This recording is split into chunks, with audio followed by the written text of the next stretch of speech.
ఈరోజు మాక్లూరు హెడ్ క్వార్టర్లో SR function హాల్లో మండల స్థాయి ప్రెస్ మీట్ ఇక్కడ జరుగుతుంది. ఈ ప్రెస్ మీట్లో పాల్గొన్న ఈ సర్పంచులు మాది ఎంపీటీసీ వచ్చిన ప్రెస్ అండ్ మీడియా సోదరులందరికీ, మా ఇంటెలిజెన్సీ మహేంద్రరావు గారికి, ప్రతి ఒక్కరికి సందర్భంగా శుభాకాంక్షలు, శుభాభినందనలు తెలియజేస్తూ, మన సొంత మండల్ మన ఆర్మూర్ కాన్స్టిట్యున్సీ సొంత మండలం నుంచే స్టార్ట్ చేయడానికి ఇక్కడ ప్రెస్ మీట్ పెట్టడం జరిగింది.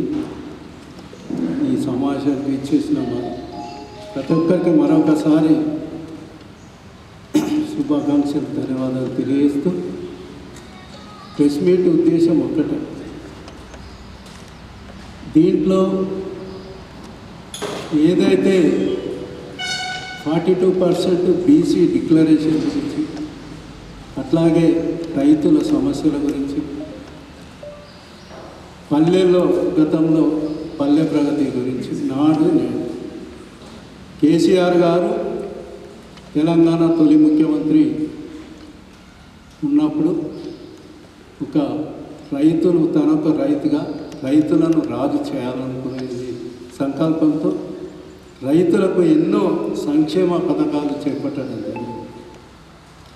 నేను కోరేది ఏంటంటే ఈ ప్రభుత్వాన్ని కూడా రైతులు అందరికీ రైతులే, మీరు పాలకులు అందరికీ పాలకులే కాబట్టి ఏవైతే ఫెసిలిటీస్ ఉన్నాయో రైతులకు గతంలో ఇచ్చిన ఫెసిలిటీస్ ఏవైతున్నాయో రుణమాఫీ కానీ, రైతు భరోసా కానీ, రైతు బీమా కానీ, రైతులకు ఏవేవి ఫెసిలిటీస్ ఉన్నాయో అవన్నీ, సాగునీరు కానీ త్రాగునీరు కానీ, ఇవన్నీ మరి అవి ఏవైతున్నాయో అవి కల్పిస్తూ ఇంకా ఎక్స్ట్రా రైతులకు ఇంకా మీరు మేలు చేయాలని ఈ ప్రభుత్వాన్ని, రేవంత్ రెడ్డి ప్రభుత్వాన్ని కోర్చు. మరి ఏదైతుందో కామారెడ్డి, మనం ఎన్నికల్లో కామారెడ్డి డిక్లరేషన్ 42% బీసీలకు రిజర్వేషన్ ఇవ్వాలని ఏదైతే మీరు మేనిఫెస్టోలు పెట్టిందో అది ఖచ్చితంగా ఇంప్లిమెంట్ చేయాలి. ఏదో నామకే వస్తే తీర్మానం చేసినాం, కేంద్రంకు పంపించినామని చేతులు దుప్పుకుంటే నడది. ఖచ్చితంగా కేంద్ర ప్రభుత్వం ఎంబడబడి అది వాళ్ళ మీద ఒత్తిడి తీసుకొచ్చి దాన్ని ఒక చట్టం తీసుకొచ్చి ఎన్నికలకు వెళ్ళండి, స్థానిక సంస్థల ఎన్నికలకు. మరి దాంట్లో మీరు తీర్మానం చేసింది కూడా ఓన్లీ రాజకీయంగానే కాకుండా విద్యా ఉద్యోగాల్లో కూడా రిజర్వేషన్ ఇస్తామని తీర్మానం చేసిండ్రు. కాబట్టి నేను మిమ్మల్ని ఈ గవర్నమెంట్ను, రేవంత్ రెడ్డి ముఖ్యమంత్రిని కోరేది ఏంటంటే ఖచ్చితంగా అది ఇంప్లిమెంట్ చేయండి. 8 మంది బీజేపీ ఎంపీలు ఉన్నారు, 8 మంది కాంగ్రెస్ ఎంపీలు ఉన్నారు. మీరు 16 మంది పోయి కేంద్రంపై ఒత్తిడి తీసుకొచ్చి ఈ ఆర్డినెన్స్ను కాకుండా, రేపు ఆర్డినెన్స్ ద్వారా మీరు ఎన్నికలు పెడితే ఏమైతుందో కోర్టు జడ్జిమెంట్ తెలియదు. కాబట్టి ఖచ్చితంగా మీరు ఏదైతే తీర్మానం చేసినారో అసెంబ్లీ నుంచి అది రాజకీయ, విద్య, ఉద్యోగంలో కూడా 42% బీసీలకు రిజర్వేషన్ ఇవ్వాలని మేము ఈ మాక్లూరు ప్రెస్ మీట్ ద్వారా మిమ్మల్ని కోరుతున్నాం, డిమాండ్ చేస్తూ ఉన్నాం. మీరు ఒత్తిడి చేసి తీసుకురండి, అప్పుడే స్థానిక సంస్థల ఎన్నికలు అని ఈ సందర్భంగా తెలియజేస్తూ, అట్లాగే మరి రైతుల సమస్యలు కూడా చెప్పినట్టు మరి ఏ వర్గంగా గారికి కూడా మీరు ఈ సంవత్సరం నడలో మేలు చేయలేదు. యువకులకు కానీ, విద్యార్థులకు కానీ, మహిళలకు కానీ, రైతులకు కానీ, యువతకు 2 లక్షల ఉద్యోగాలు ఇస్తామన్నాం. ఒక్క ఉద్యోగం ఇవ్వలేదు. ఏదైతే గత ప్రభుత్వము కేసీఆర్ గారు తెలంగాణ తొలి ముఖ్యమంత్రి ఏదైతే 50,000 నోటిఫికేషన్స్ ఇచ్చిందో, ఉద్యోగాలు ఇచ్చిందో, అన్నిటికీ అపాయింట్మెంట్ లెటర్ ఇచ్చింది తప్ప కొత్త ఉద్యోగాలు ఇవ్వాలి. విద్యార్థికి ఇప్పుడే నాకు ఒక ఫోన్ వచ్చింది, స్కాలర్షిప్స్ కానీ, ఈ ఫీజు రియంబర్స్మెంట్ కానీ చాలా పెండింగ్ ఉన్నాయి. అటువంటివి కూడా విద్యార్థులకు ఇవ్వలేదు. అట్లాగే మహిళలకు స్కూటీలు ఇస్తామన్నారు, ఇయ్యలే. కళ్యాణ లక్ష్మితోని తులం బంగారం ఇస్తామన్నారు, ఇయ్యలే. ఆటోలు వాళ్ళు కూడా మరణిస్తున్నారు.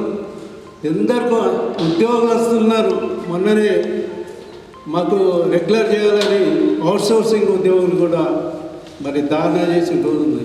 ఏ వర్గం వారిని సంతృప్తి పరచలేదు. కాబట్టి ఇకనైనా ఖచ్చితంగా అన్ని వర్గాలకు ఇంప్లిమెంట్ చేసి ఖచ్చితంగా ఇవన్నీ ఇవ్వాలని సందర్భంగా డిమాండ్ చేస్తూ, అట్లే గ్రామ స్థాయిలో కూడా గతంలో కేసీఆర్ గారు పల్లె ప్రగతి అని పెట్టిండు. పల్లె ప్రగతి అని పెట్టి పల్లెలను స్వర్గం తలపించేలాగా చేసిండు. అన్ని ఫెసిలిటీస్ అక్కడ కల్పించిండు.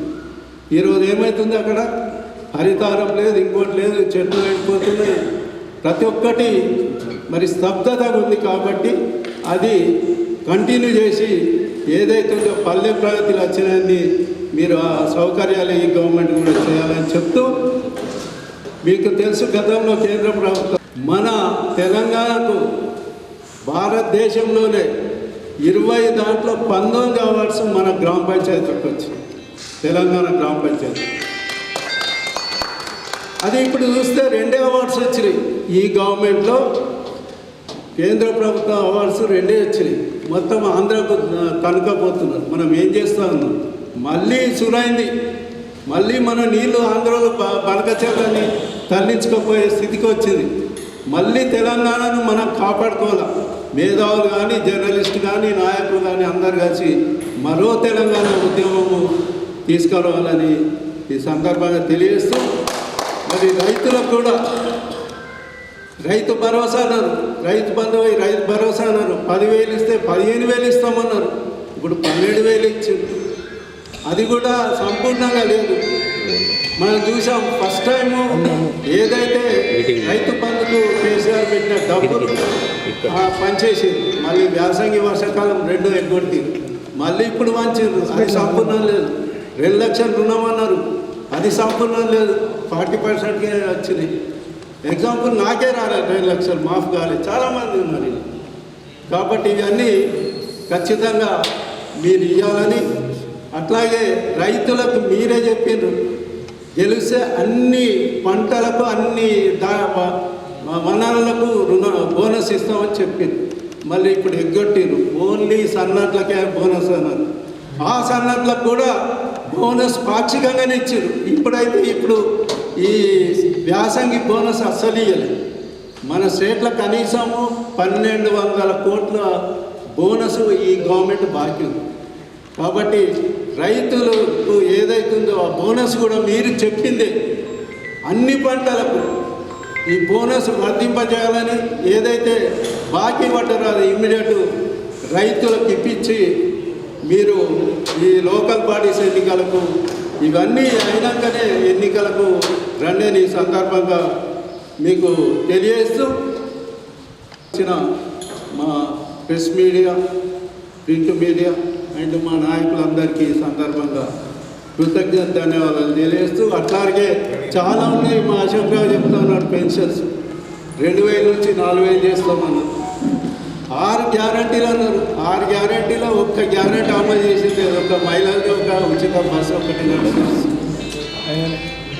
సిలిండర్స్ చాలా ఉన్నాయి 6 గ్యారంటీలు. కాబట్టి ఖచ్చితంగా ఇంకా మీకు 3 సంవత్సరాలు టైం ఉంది. కాబట్టి మీరు రివెంజ్ ధోరణి ఇవ్వకుండా, మోనార్కి ధోరణి ఇవ్వకుండా, కోబట్టు ధోరణి ఇవ్వకుండా ఖచ్చితంగా ప్రజలతో ఎన్నుకోబడ్డారు కాబట్టి ప్రజలకు అనుకూలంగా పాలించాలని గవర్నమెంట్ డిమాండ్ చేస్తూ, అదే కొన్ని నచ్చలే. గత ప్రభుత్వం పోయింది, మిమ్మల్ని ప్రజలు ఎన్నుకున్నారు.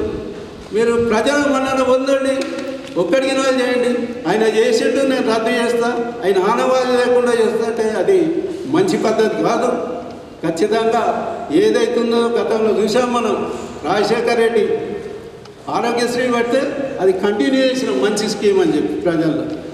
అట్లా కేసీఆర్ చేసినవి కూడా మంచి స్కీమ్ ఉన్నాయి. కాబట్టి అవన్నీ ఈ గవర్నమెంట్, ఈ రేవంత్ రెడ్డి రివెంజ్తో పోకుండా అవన్నీ కంటిన్యూ చేసి ఈ 3 సంవత్సరాలు ఇంకా మీరు ప్రజాసేవ చేసి ప్రజల మన్ననలో ఉంది ఈ రాష్ట్రాన్ని మంచి అభివృద్ధి సంక్షేమ కార్యక్రమం ముందు తీసుకురావాలని ఈ ప్రభుత్వాన్ని కోరుతూ హెచ్చరిస్తూ డిమాండ్ చేస్తూ ముగిస్తున్నాను.